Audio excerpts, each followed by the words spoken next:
नमस्कार, मैं भानु प्रकाश सिंह, प्रधानाचार्य जनता सहयोग इंटर कॉलेज मई खड़गपुर आजमगढ़।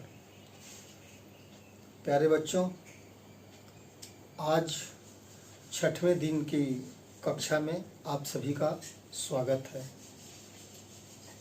और कोरोना जैसी महामारी की लड़ाई को जीतने के हम बहुत करीब पहुंच चुके हैं, एकदम से करीब हैं। और जब लक्ष्य के करीब व्यक्ति पहुंचता है उसी समय उसका धैर्य जो है जवाब देता है। तो पुनः आपको आगाह करते हुए कि अपने धैर्य और संयम को बनाए रखें। हम लड़ाई जीतने के बहुत करीब हैं और बहुत जल्दी इस लड़ाई पे विजय हासिल कर लेंगे। इसी क्रम में हम अपनी कक्षा को आगे बढ़ाते हैं। प्यारे बच्चों, जैसा कि आपको कल बताया गया था, तमाम बिंदुओं पे चर्चा हुई थी। मुख्य अक्ष क्या होता है, वक्रता केंद्र क्या होता है, फोकस क्या होता है, फोकस तल क्या होता है। तो एक बार पुनः आउटलाइन आपको दे दें। फोकस गोली दर्पण का बहुत महत्वपूर्ण बिंदु है। उसके विषय में पुनः आप सुन लें कि मुख्य अक्ष के समांतर दर्पण पर आने वाली प्रकाश की किरणें परावर्तन के पश्चात मुख्य अक्ष के जिस बिंदु से होकर जाती हैं उसे हम मुख्य फोकस कहते हैं। और उत्तल दर्पण में यही मुख्य अक्ष के समांतर चलने वाली प्रकाश की किरणें मुख्य अक्ष पे स्थित फोकस बिंदु से आती हुई प्रतीत होती हैं। और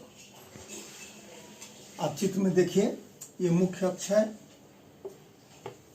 और इसके समांतर ये प्रकाश की किरण अवतल दर्पण में परावर्तित होकर मुख्य अक्ष को यह बिंदु पे काटती है, तो ये इसका फोकस होगा। उसी तरह से उत्तल दर्पण में इस किरण को, ये मुख्य अक्ष के समांतर प्रकाश की किरण है और परावर्तित होकर इधर जा रही, इसको पीछे की तरफ बढ़ाएंगे तो ये जिस बिंदु पर आती हुई प्रतीत होगी उसे फोकस बिंदु कहते हैं।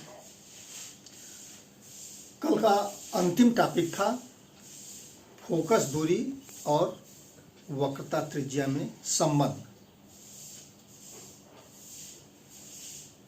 पुनः उसको परिभाषित करते हैं।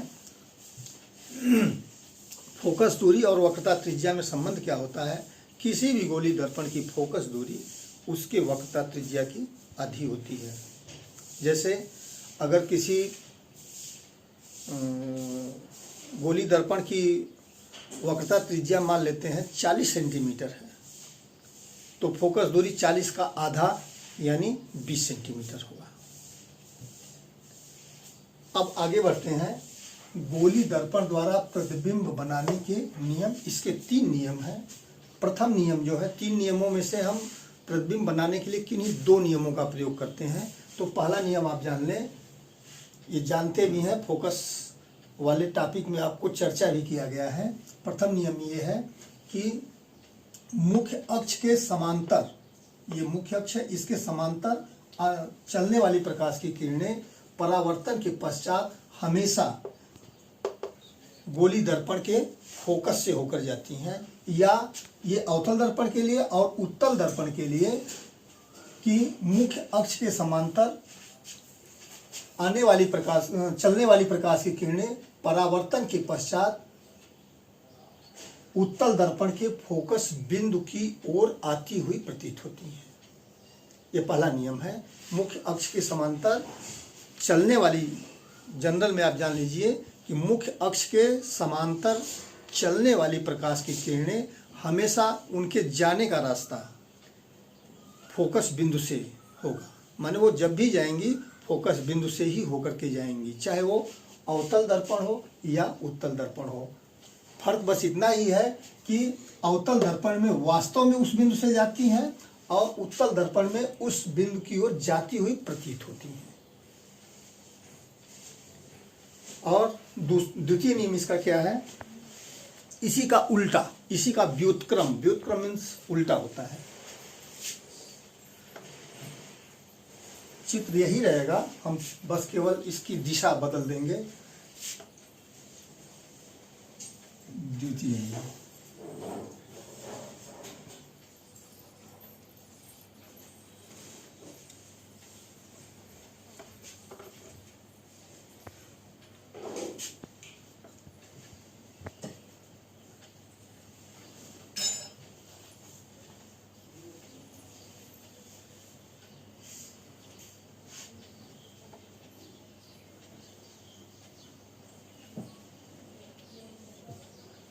फिर से बता देते हैं।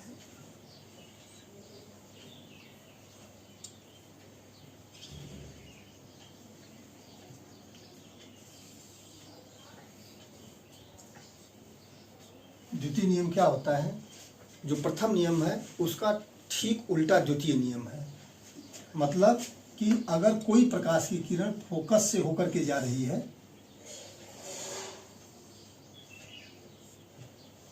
फोकस से होकर के अगर जा रही है तो ये परावर्तित होकर के मुख्य अक्ष के समांतर हो जाती है।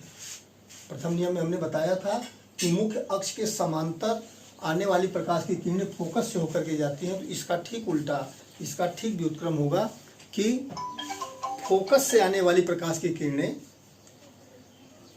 परावर्तित होकर के मुख्य अक्ष के समांतर हो जाती हैं।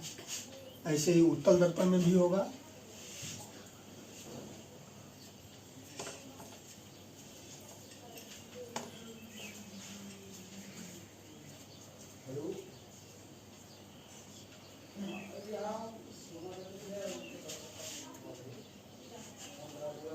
फोकस से होकर आने वाली प्रकाश, फोकस की ओर आती हुई प्रतीत होने वाली किरणें परावर्तित होकर के मुख्य अक्ष के समांतर हो जाती हैं। अब आगे बढ़ते हैं तृतीय नियम।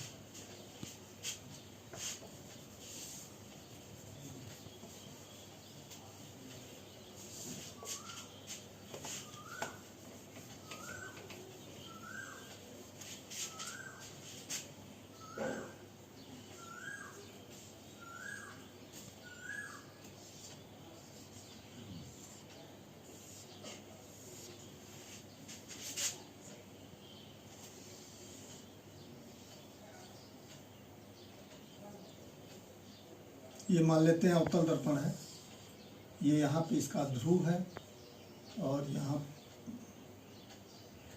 मान लेते हैं फोकस बिंदु है और यहाँ पे वक्रता केंद्र है। तो तृतीय नियम क्या है कि वक्रता केंद्र से, फोकस को ऊपर बना देते हैं,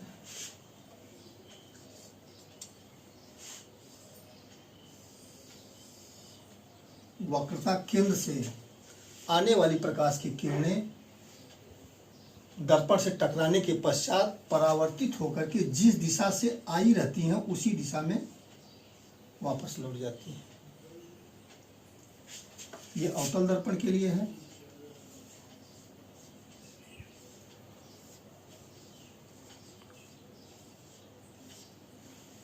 और उसी तरह से उत्तल दर्पण के लिए भी कि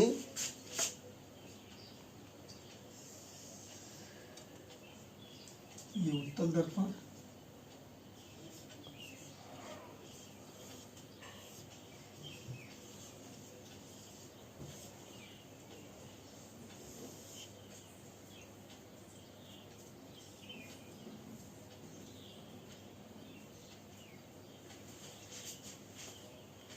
अवतल दर्पण उत्तल दर्पण में आप कंफ्यूज ना हो, इसमें संदेह ना उत्पन्न हो आपको। अवतल दर्पण का परावर्तक पृष्ठ, फिर पुनः आपको बता दें कि अवतल दर्पण का परावर्तक पृष्ठ अंदर की ओर दबा होता है और उत्तल दर्पण का परावर्तक पृष्ठ जो है बाहर की ओर निकला होता है। तो इसी तरह से अगर यहाँ पे इसका वक्रता केंद्र है, अगर वक्रता केंद्र की ओर कोई किरण आती हुई प्रतीत होती है तो परावर्तन के पश्चात पुनः उसी दिशा में वापस लौट जाएगी। इस किरण को आगे बढ़ाएंगे तो ये वक्रता केंद्र पर ही आती हुई प्रतीत होगी। तो गोली दर्पण द्वारा प्रतिबिंब बनाने के यही 3 नियम हैं। इसको पुनः हम दोहरा दें आपको। प्रथम नियम क्या है कि मुख्य अक्ष के समांतर आने वाली प्रकाश की किरणें परावर्तित होकर, गोली दर्पण से परावर्तित होकर गोली दर्पण के फोकस बिंदु से होकर के जाती हैं। मुख्य अक्ष के समांतर आने वाली प्रकाश की किरणें परावर्तित होकर मुख्य फोकस से होकर जाती हैं।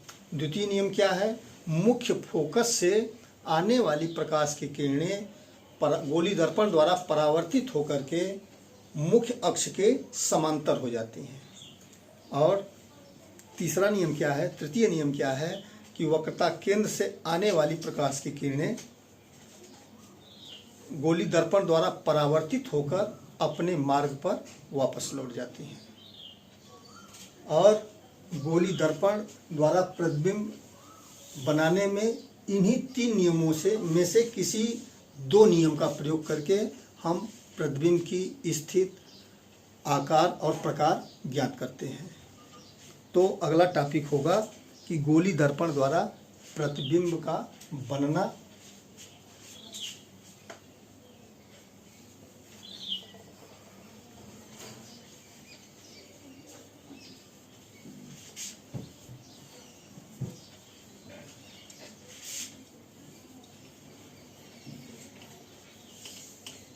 गोली दर्पण द्वारा प्रतिबिंब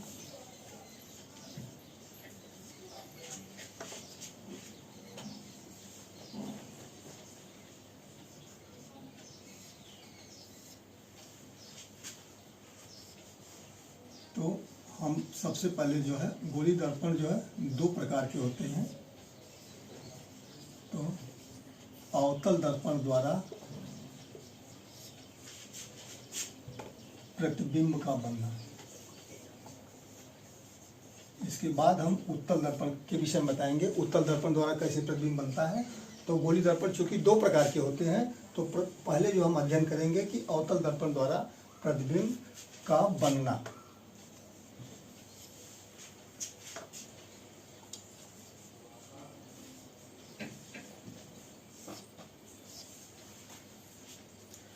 दर्पण किसी भी वस्तु का प्रतिबिंब अवतल दर्पण द्वारा किस प्रकार बनाया जाता है, वह निर्भर करता है कि अवतल दर्पण से वस्तु कितनी दूरी पर स्थित है।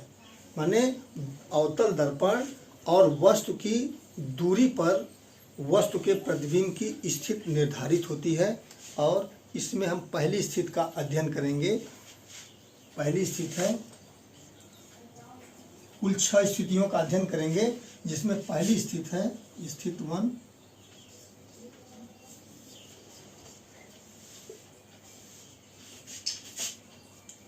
यदि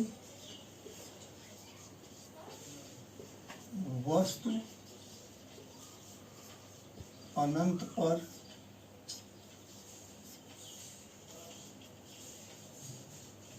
स्थित है।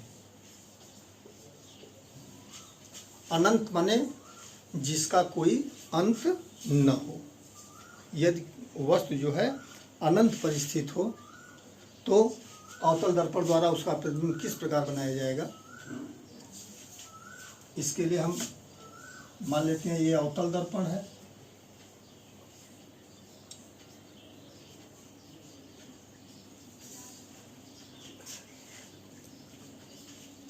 अवतल दर्पण का ये ध्रुव है।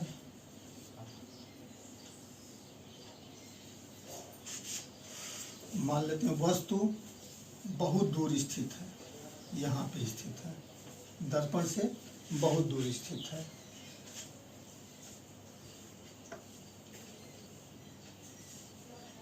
तो वस्तु से चलने वाली प्रकाश की किरण, एक प्रकाश की किरण लेंगे जो फोकस से होकर के जाएगी,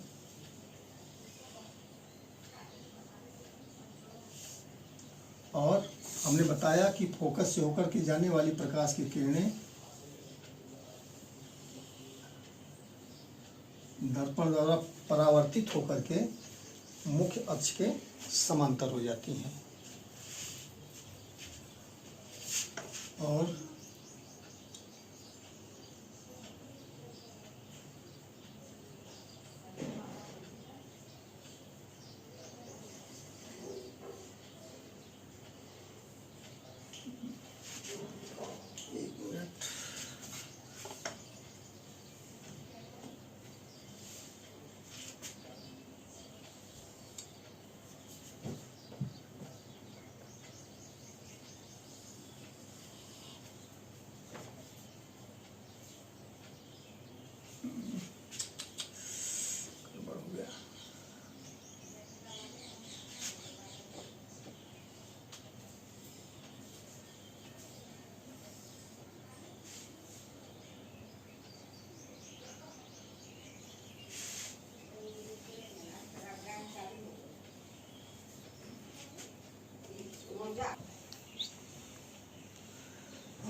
स्थित है। यदि वस्तु अनंत दूरी पर स्थित है तो मान लेते हैं वस्तु ए बी है, इससे एक प्रकाश की किरण जो फोकस से होकर के जाती है, तो द्वितीय नियम में बताया गया कि फोकस से होकर के जाने वाली प्रकाश की किरण मुख्य अक्ष के समांतर हो जाएगी, तो ये परावर्तित होकर के मुख्य अक्ष के समांतर हो जाती है। एक प्रकाश की किरण ये है। दूसरी प्रकाश की किरण तृतीय नियम में आपको बताया गया था कि वक्रता केंद्र से होकर के जाने वाली प्रकाश की किरण परावर्तित होकर के अपने मार्ग पर वापस लौट जाती है। तो ये दूसरी किरण है जो दर्पण पे पड़ती है, अवतल दर्पण पे पड़ती है और परावर्तित होकर के उसी मार्ग पे वापस लौट जाती है। तो ये दोनों परावर्तित किरणें जिस बिंदु पर काटेंगी उसी बिंदु पे वस्तु का प्रतिबिंब बनेगा। तो ये बिंदु, इसको हम मान लेते हैं बी डैश, ये बी डैश पे काटती हैं, तो ये और इस पे जो है प्रतिबिंब बनाते हैं, मुख्य अक्ष पे यहाँ से लंब डालते हैं, तो वस्तु ए बी का प्रतिबिंब हमको ए डैश बी डैश प्राप्त होता है। इससे निष्कर्ष यही निकलता है कि अवतल दर्पण के सामने यदि कोई वस्तु अनंत दूरी पर रखी जाएगी तो वस्तु का वास्तविक प्रतिबिंब बनेगा, वस्तु का छोटा प्रतिबिंब बनेगा, माने वस्तु जितनी बड़ी है उससे छोटा प्रतिबिंब बनेगा। और ये प्रतिबिंब बनेगा कहाँ, देखिए ये प्रतिबिंब जो है अवतल दर्पण के फोकस पे बनेगा। तो यदि वस्तु अनंत पर रखी गई है तो वस्तु का प्रतिबिंब, इसको विज्ञान की भाषा में यूँ कहते हैं कि अनंत पे रखी वस्तु, अवतल दर्पण के सामने अनंत पे रखी वस्तु का प्रतिबिंब वास्तविक उल्टा वस्तु से छोटा और अवतल दर्पण के फोकस पर प्राप्त होता है। यहाँ पे देखिए ये वस्तु इतनी बड़ी है और इसका प्रतिबिंब छोटा है। आगे बढ़ते हैं, स्थिति 2 की चर्चा करेंगे।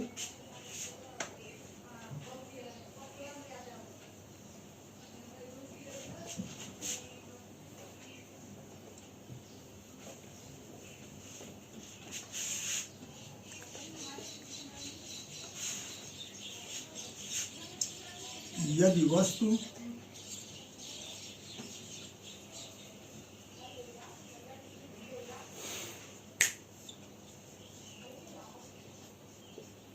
अनंत और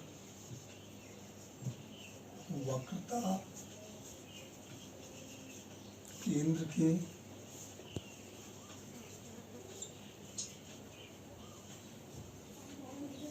बीच